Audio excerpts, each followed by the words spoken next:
So one of the things I'm always curious about, 10 minutes sometimes can seem like a lot of time to fill, but more often it's not very much time. And I wondered if there's things that you would have liked to include, but you couldn't because of the time. Well, I don't think so. I mean, at the very beginning, there were a lot of things we wanted to include, but that didn't even really work at all. But we were more afraid that we were going to go over the time. Also, And have to cut something. we wanted to, our play has changed so much from when we started.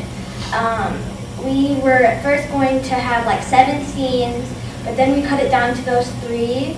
And even then, we had edited those scenes a lot before stage. So, yeah, it's changed a lot, but I think that we were pretty confident with what we had. So. When you trimmed from the 7 to the 3, was there anything big that you, anything that you really wish you had been able to? Well, we wanted to include, like, when she was really young, she was actually learning the manual alphabet, but that wasn't really a specific enough conflict. Okay. We wanted to put the main conflict, we wanted to put conflicts in her life and conflicts in the world at the same time. So we thought that college would really fit that place because there was a great prejudice at that time from handicapped people. They didn't really get as many rights as normal people. So so we kind of decided to do her college stage in her life. What was the time frame on it? I might have missed that or something. It was like the, after the very last scene would be like the early 1900s, and the first 2 would be the like late 1800s. Yeah.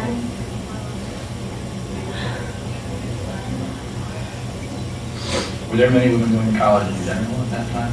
Well, Radcliffe is a women's college, Right. so. Normally women really just go to college to become teachers, because that's about the only job women had back then. So it was, other disabled people had gone to college before, but Helen was the first to graduate. So, yeah.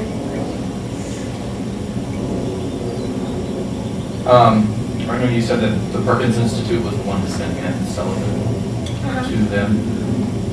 Were they fairly wealthy so that this was something that they could pay to afford, or was this just something that they came upon? Like, who pays for the... Well, It's okay if you don't know, so. Well, Helen's family, it was pretty wealthy, and so they just were looking for the best for Helen, so when Annie came, she really turned their life around. So. I don't know about the Perkins Institute, but Helen was head of payroll. I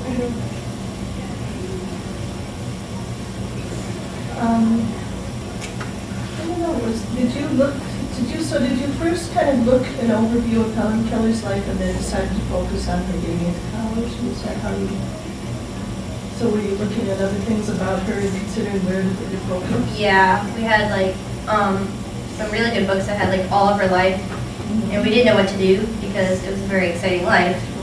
And then we just kind of decided on college because that seemed like a good conflict. Yeah, we were, somebody from history actually came and helped us set our focus. We were going to like do all of these like different panels that were like different parts of her life and jump all over the place. Just like you need to like decide on a certain spot because or else they'll just be too confused. And so yeah, Don't want them confused. yeah. Trying to cover an entire life in 10 minutes. Yeah.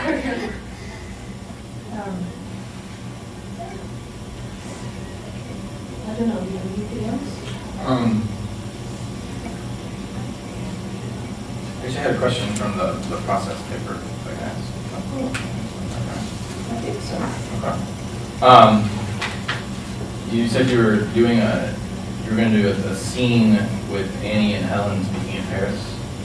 Oh yeah, that was interesting. that one. Yeah. Okay. So we couldn't decide what to do about the speech, and I just kind of randomly said, "How about Paris?" Because she went on tour all over the world. We knew that she had gone to Paris at one point, so. Yeah, and then we looked it up, and it was a weird date, and Annie was dead, and I was a ghost. Yeah, that's. Yes. Okay, you remember. That's fine. So we decided to do a different date in an unspecified location so that we don't really have to go to specifics. Yeah, you didn't really say where, she was just an example of. Yeah, what this is. she's talking somewhere. Yeah.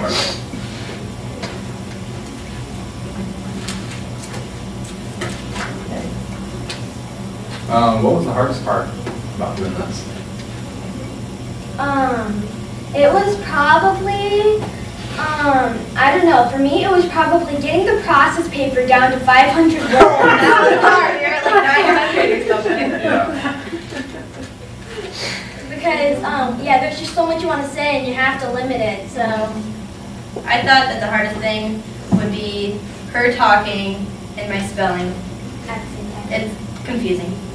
That was, yeah, how you did that. What was the coolest thing you learned? The most fun thing about it? Well, I thought that the thing with the hands was pretty interesting. Oh, yeah. Yeah, that's actually how she learned how to talk. She would place it so that she could feel the vibrations and then feel the mouth move. And actually, when you like do your M's and your N's, your nose like kind of vibrates. And so that's Vibrates why. your nose. Yeah. So then she can feel that with her. This is like for like but with your But But I thought it was all really interesting, and I think it was all really fun just getting together with Mariah and like learning all of it. I thought it was just really cool. I like how smart she was and that she could figure out what the signs actually meant. You have to be If really, I were her, I'd be like, what the really heck are you intelligent doing? on that. Yeah, that was always the thing that I was surprised about with Helen Keller. I thought having those two things would make it really difficult. So. She actually taught herself how to speak when she did that. They didn't tell her how to do that. They didn't tell her. I mean, I think she might have had a speech teacher one time, but she just started out. She just randomly says, I want to learn how to talk with my mouth. And he's like, okay. And then they figured out the thing, and then that she could, like, kind of say the words. Good. Well. Good. I think we're good. Thank you. Thanks.